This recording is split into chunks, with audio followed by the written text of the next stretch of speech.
Welcome back to Movies TV Mag. You can follow me on X at Movies TV Mag and on Instagram and on Threads at Movies TV Mag X. A very warm welcome to Wednesday's edition of the DC Universe Daily. Today I want to talk about how you and I should feel after we leave the cinema, the movie theatre, at the climax at the end of Superman Legacy.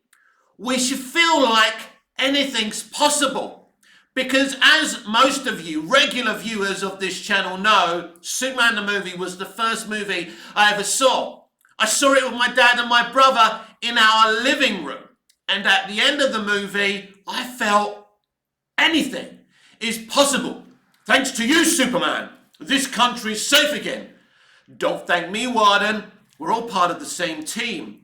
Wow, wow, wow. Williams' music comes up. I'm celebrating film. I'm celebrating Superman. It's my first film experience and I feel anything is possible.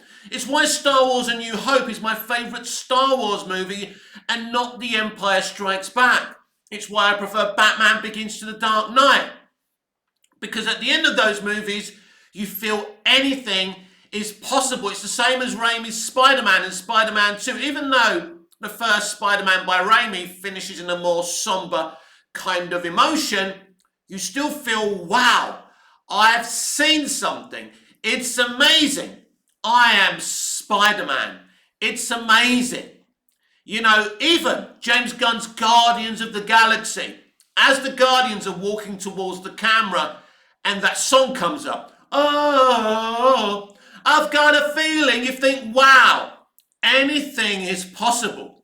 And this is how we must feel by the end of Superman Legacy. Because something very interesting has happened to cinema. Major blockbusters have become more deconstructed with directors like Rian Johnson and Zack Snyder. Very, very deconstructive. Now, I love the Snyderverse. I love Snyder's 3 DC movies.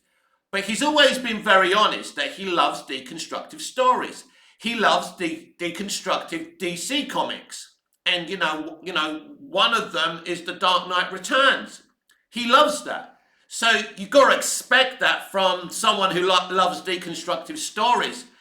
But when you look at what George Lucas did, he wasn't making a deconstructive story.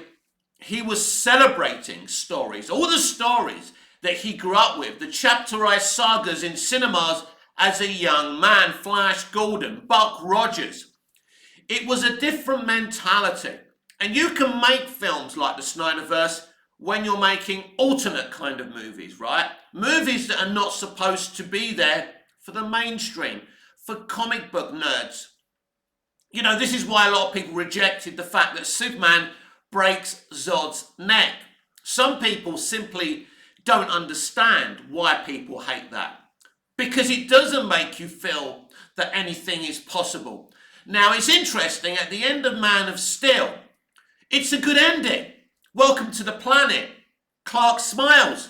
There's banter. So you expect the sequel where we get the classic banter between Clark and Lois. Just like between George Reeves and Phyllis Coates in The Adventures of Superman, between, Dean Cain and Terry Hatcher, Margot Kidder and Christopher Reeve.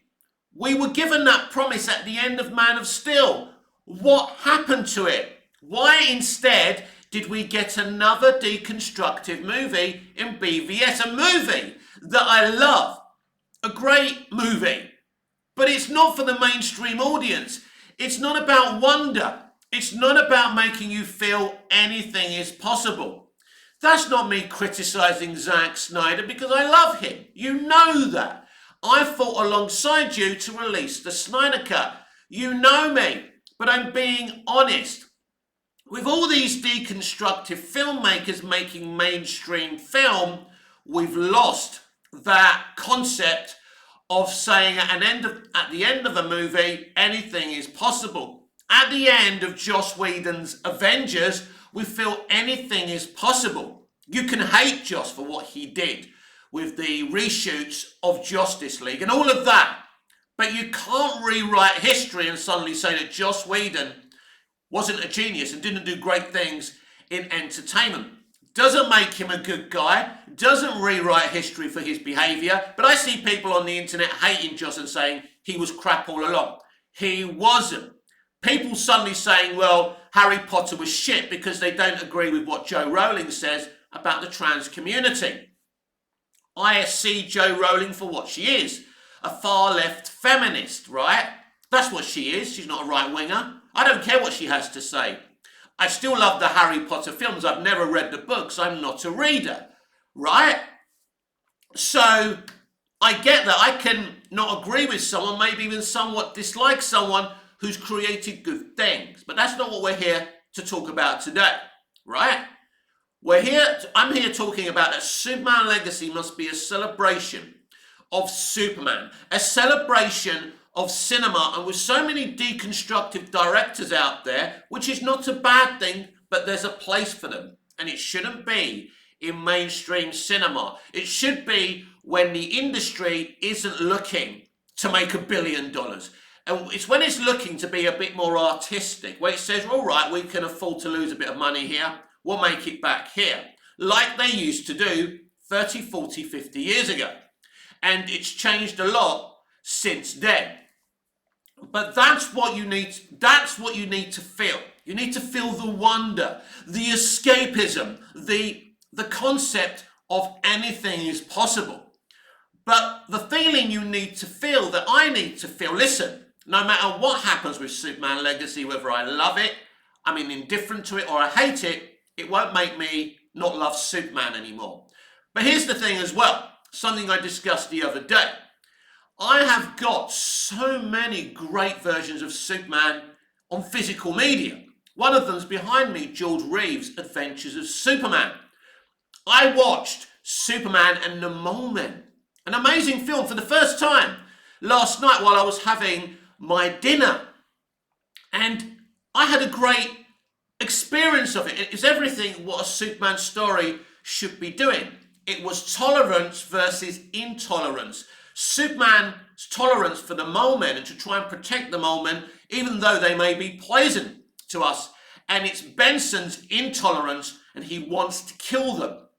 And there's a great moment there where this guy Benson, who's tried to kill Superman by shooting him, even though he can't, and he shot one of these poor little Mole Men, Superman saves him from being killed by the Mole Men's ray. And Benson goes to Superman, you saved my life. He said, you don't deserve that, or whatever he says. Superman still saves him, but Superman doesn't like him. I like the way George Reeves actually plays Superman. He plays Clark as a very intelligent, capable reporter, but he's a very uncompromising Superman. I really like that. That's what Superman was in the first Action Comics, in the first Superman comic book story. He was quite rough with villains, people who beat up their wives, mine owners, employers who weren't treating their employees right. And Reeves plays Superman that way. So what I want to see from Superman Legacy is something original, something different. For example, I was watching our movie review, or whatever the channel's called, right? He's a very kind of biased Snyder fan, and he was criticising the Kingdom Come Superman insignia because it looks like that's the one they're going to use in Superman Legacy. But I welcome it. I don't want a nostalgia fest. I don't want a greatest hits of different versions of the comics. I don't mind a little bit of nostalgia, but I want James to give us his own take of Superman. It's what went wrong with Superman Returns, which is a movie with so many great moments, but not necessarily, as I keep on saying, a great movie. Man of Steel is a weird movie. If we talk about how we should feel by the end and climax of Superman Legacy, I love Man of Steel, but the final acts, and I mean the final acts, not necessarily Zod versus Superman, right? Superman snaps Zod's neck. Then we have this lighter banter when Superman chucks the satellite at the colonel, general, whatever, right, Swanwick. And they have this little debate about why he's here and that he's from Kansas. And then we get, I think he's kind of hot. And then he's with his mum. It's a bit weird because he snapped Zod's neck, but then we just jump to other stuff. It's just weird. As I said before, Clark, when he's with Martha, and they're on the, they're standing by the Jonathan Kent's gravestone, there should be this conversation. I know what it's like to kill someone. I never want to feel that way again. As a boy, I wondered if there was anyone else like me out there. And then I met my people and this happened. There should be a conversation like that. But nothing. And it feels like something was cut from Man of Steel, from the original shoot, that should have been there. But if you want Superman to snap Zod's neck, you've got to at least have Superman learn from it. So that's a bit weird for me, and it was always a bit weird. But I do like the ending. I love the ending between Clark and Lois and the promise of banter in the next film. A promise that was never fulfilled because that promise was made by David Goyer and Christopher Nolan, who was jettisoned from the Snyderverse, from the DCEU after Man of Steel. That's the core moment where the DCEU didn't stand a chance, when Nolan and Goyer left. We now know what general audiences want from Superman. They watched Smallville and they embraced it for 10 years. They watched Lois and Clark, The New Adventures of Superman, for 4 years. We know what people want from this character, from Lois, from Lex. It's there. It's there, we know. But you still got to be original. You've still got to have your own take and not try and copy other people's takes. As I say, nostalgia is okay, but you've got to have your own vision. Otherwise, there's no point. And that's why I'm okay with the Kingdom Come Superman logo. It's something different. It's something new. Obviously, we're going to need an explanation why he has that Kingdom Come logo. If it is going to be that main logo, we're not going to see many versions of Superman in this movie. So it's all very, very interesting. But the most pivotal thing about how we must feel about Superman Legacy is about how we feel about Superman. We need to love Superman. I'm going to love Superman. I'm going to love Superman whatever happens, right? I always love Superman. Because even if I don't like this movie, I've got other movies and TV shows I can go back to, right? That can heal me over the character. But the point is that you, as a general audience member, or you who don't know Superman, because this is interesting. When people watch Smallville, when 7 million people tuned in for the pilot of Smallville, 3/4 of that audience had never picked up a comic book before, but fell in love with that character and started watching the movies for the first time. That tells you something, that Smallville did something right. It made people interested in Superman. The same thing happened with Superman the movie as well. I'm sure with Man of Steel as well. But by the end of Superman Legacy, you've got to be in love with Superman. You've got to feel him. You've got to want to see him again. He's got to become your hero. This is the huge challenge that is at the door of James Gunn. Yes, make a great Superman movie. Get Lex right. Get Lois right. Get Jimmy right. Get Hawkgirl right. And all these other DC characters that he's going to use. But at the end of the day, what's more important than that is that he gets Superman and Clark Kent right. And I think one of the things that's on his side, the most figurative thing that's on his side, is David Corenswet, because he's wanted to play this role for such a long time. And he's a talented guy. And that's what's important. We've got a really talented actor playing these dual roles. And that's important. It's important that James Gunn is shooting in Norway for the Fortress of Solitude. So we're going to see Superman or Clark or whatever, maybe even Lois, actually walking in snow, in real snow. Now, I don't expect them to build a real Fortress of Solitude in Norway, But who knows? I expect the VFX team to do that work. And that's another thing, isn't it? I think that's important, that we're actually getting a Fortress of Solitude in this movie, because we didn't get a Fortress of Solitude in the Snyderverse. Yes, we had the ship, and that's supposed to be his fortress, or Jonathan Kent's supposed to be his figurative Fortress of Solitude. Yeah, that's great. I get it, but I want a Fortress of Solitude. As a kid, seeing the Fortress rise in Superman the movie, seeing the Fortress rise in Smallville, seeing Superman's fortress in Arrowverse, and seeing Supergirl go there and using the big key, that was an amazing geek fest moment for me. I want these things. I need these things, and it looks like James Gunn is going to give them to us. Why is the Fortress of Solitude so important? It's Superman's only reminder of a world he never saw, because he left it as a baby. It's his connection to his legacy. So it's very important. But as a geek and a nerd, the Fortress of Solitude is a really cool concept. And it will be interesting to see the design.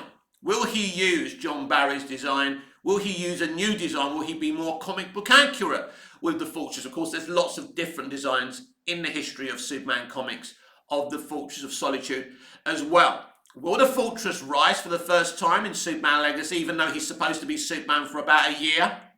Or is it already there? That'll be interesting as well. Everyone's talking about this film. Everyone, that's what's good. For the first time in a long time, everybody's talking about Superman. Everybody's anticipating a Superman film. And as a huge Superman fan, that fills me with joy. We're a divided fandom. All fandoms are divided. Accept it.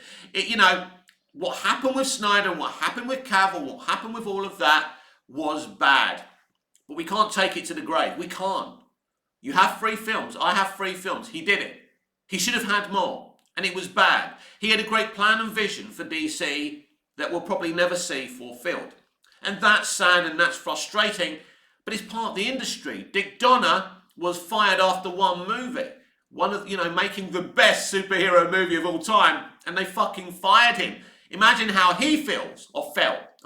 Unfortunately, he passed away at the age of 89, 90. Absolute legend.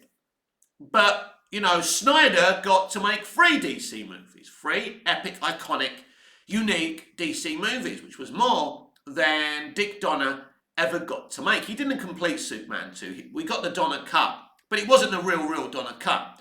It was as much of his footage, along with Richard Lester's, as they could manage. So we'll never know how great Donner's Superman 2 would have been. But we are now at the precipice of entertainment. It's at a stage where it either goes bust, is over, is extinct like the dinosaurs, or something like Superman Legacy can bring it back to the joy, the celebration, to the feeling that anything is possible, boys and girls. Anything is possible. Even a guy with a tight suit and a cape and red trunks, maybe, right? Who can be our hero. We live in a more cynical world. It isn't the world where Superman the movie was released into the world in 1978. People are a bit more world weary, cynical, and that's the thing. Can people embrace a character that, who believes in truth, justice, and the American way? Well, it's the way you sell it. It's the way you execute it, and that's very important. This is an opportunity of a lifetime for James Gunn. Someone that most people had never heard of before Guardians of the Galaxy. Then he became this director that actually said at the end of the movie, basically, anything is possible. We have got these characters that are flawed, that could have been criminals, that could have been in prison, but they decide to be heroes in their own way, while still keeping their flawed personalities. That's something that James Gunn is very good at doing.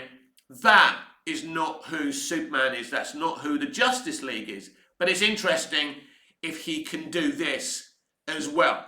Opportunity of a lifetime to make a Superman film that people will enjoy, that will say at the end of it that anything is possible.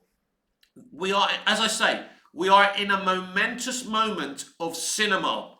We had the celebration of the MCU through phases 1 to 3, and that went, and they fucked it up for different reasons that the DCEU was fucked up. You know, we've discussed the deconstruction of Snyder, of Rian Johnson with Star Wars. Deconstruction can be good cinema, can be great cinema, but it isn't the cinema that makes you believe that anything is possible. The kind of cinema I grew up with, in terms of other films like Indiana Jones and Raiders of the Lost Ark, you felt anything is possible. It's just a guy with old clothes on, leather jacket, weird trousers, a hat, and a whip. And that film made you feel anything is possible. That there's wonder, that there's heroics, that you can be a hero if you choose to be. And this is the kind of television and film that I and many of us from my generation and age group grew up with. It was that thing where we were told anything is possible. Wonder and magic. Magic's not necessarily literally magic, but it felt magical to see Raiders of the Lost Ark, Superman the movie, Star Wars A New Hope, Ghostbusters, so many other titles. This is what Hollywood has lost. And as I say, I think the biggest problem with Hollywood today is the deconstructive storytellers that are making mainstream blockbusters rather than kind of the culture war that's infested Hollywood and all of that. That's a big problem as well. But you can't have deconstructive storytellers telling you stories about Superman. As much as I appreciate what Snyder did, I'll be clear about that. But if you want as many eyes and butts on seats as possible, deconstructive storytelling isn't going to bring you that money. It's as simple as that. People argue every day on the internet whether the Snyderverse was hopeful, whether Snyder's Superman was hopeful or not. He kind of is sometimes and kind of isn't other times, right? He isn't very hopeful in most of the part of Batman versus Superman. At the end, he chooses to sacrifice himself for everybody else. You are my world. That is hopeful. That is hopeful, but the whole film isn't very hopeful. It looks at the worst side of human nature, which is very interesting.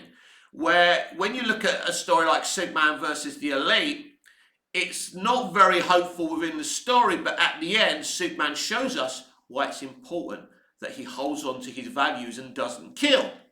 In the Legion episode of Smallville, written by Jeff Johns, the Legion are saying to him he must kill his best friend Chloe, who he grew up with, who's been taken over by Brainiac.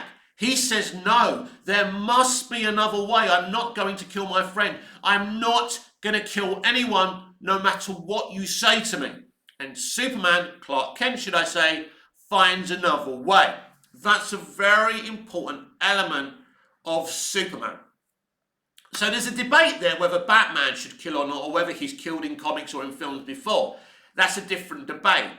I think even though Batman mostly in the comics doesn't kill, and he has had that rule throughout the years, I think it's more important that Superman doesn't kill rather than Batman not killing. Batman stands will probably order a hit on my life for saying that, but I think it is more important that Superman is a purer character, but he still needs to be relatable. If you go back to Smallville, I think just as many people related to Lex Luthor as they did to Clark Kent, because their stories were told in a very relatable way. So kids who grew up with bad parenting, where no one ever believed them and always saw the worst in them, related to Lex. And ultimately, the worst thing happened to Lex through that parenting in the way the world deemed them and treated them, where Clark became the hero, but he had to go through these trials and challenges. He earned the right to become Superman in that story. And Zack Snyder wanted Superman to earn the right to be the Superman we know and love. But he never got the opportunity to tell that story. But the Snyderverse is gone. It's there to enjoy. The Donnerverse is gone. We're now here, where James Gunn has the opportunity of a lifetime to tell a great Superman story and make a great Superman film. And the most important thing that everyone is asking for now, because we've had the deconstruction. We don't want more deconstruction. We don't want any more realism or deconstruction. We've had that. I have enjoyed a lot of that, right? Now it's time to end a film where we're all saying, wow, anything is possible. You know, we love Superman. He's amazing in this film. He's a hero. Also, the Superman in this film can't be George Reeves' Superman. Can't be Christopher Reeve's Superman. He can't be Dean Cain's Superman. You have to amp him up for the time you're in. He has to crack a few more jokes. He does. He does need to have a personality. We do need to get into him as a person. You know, the way Chris played him, there were a few gags and stuff. He was very likable and relatable. But you even have to go beyond that. And some people, some people will say, oh no, we don't want a funny superhero movie. It's fine. It's fine to have serious moments and funny moments as well. The space-time continuum will not implode your cinema or your 50, 60-inch plasma screen if there's a few jokes, but then there's serious stuff as well. It's about balance. It doesn't have to be one thing or the other. This, I'm sure, in places will be a lighter Superman movie than Man of Steel and Batman vs. Superman Dawn of Justice put together. What cinema doesn't need at this moment is deconstruction in the mainstream cinematic universes with properties like Superman and, other, very popular, well-recognized characters. Deconstructive cinema still has a place. I enjoyed Rebel Moon on Netflix. I will still consume Zack Snyder's movies and television, and that's okay. I'm not saying I disliked the Snyderverse.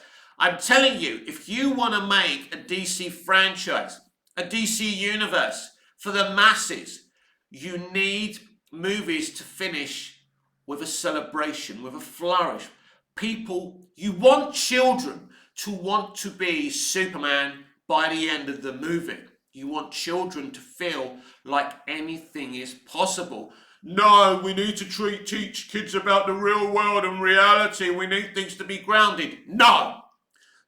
This is a very important thing to say, and I've said it on this platform and many of my other platforms before. The reason that record amount of children are suffering with mental health, anxiety, and depression issues in today's world because there's no escapism. All the entertainment mostly is grounded and talking about the horrible world that we, the adults, have created for them. Everybody needs an escape. It's a reason why a lot of you go to Ibiza for 2 weeks, right? Because everyone needs a fucking break.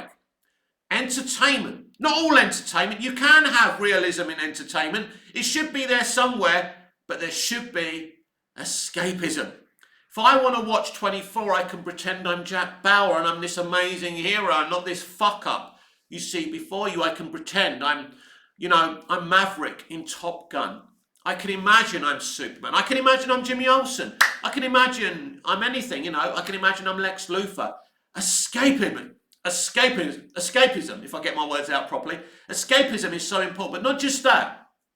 And this is why I've always said that seeing yourself on the screen isn't the thing. It's about seeing a character you wish you was, because you use your vast imagination, and for a split second, a minute, 2.5 hours, you can step into that world and be that hero. Maybe be the villain for 2.5 hours. It's okay to want to be a villain, as long as you're not a villain in the real world. You fantasize about these worlds and these characters while you're watching them, while you're daydreaming. This is so important, not just for entertainment and the future of entertainment, for our mental health. Everybody needs an escape, and our entertainment has lost that because we've been forwarding these deconstructive visions for the mainstream.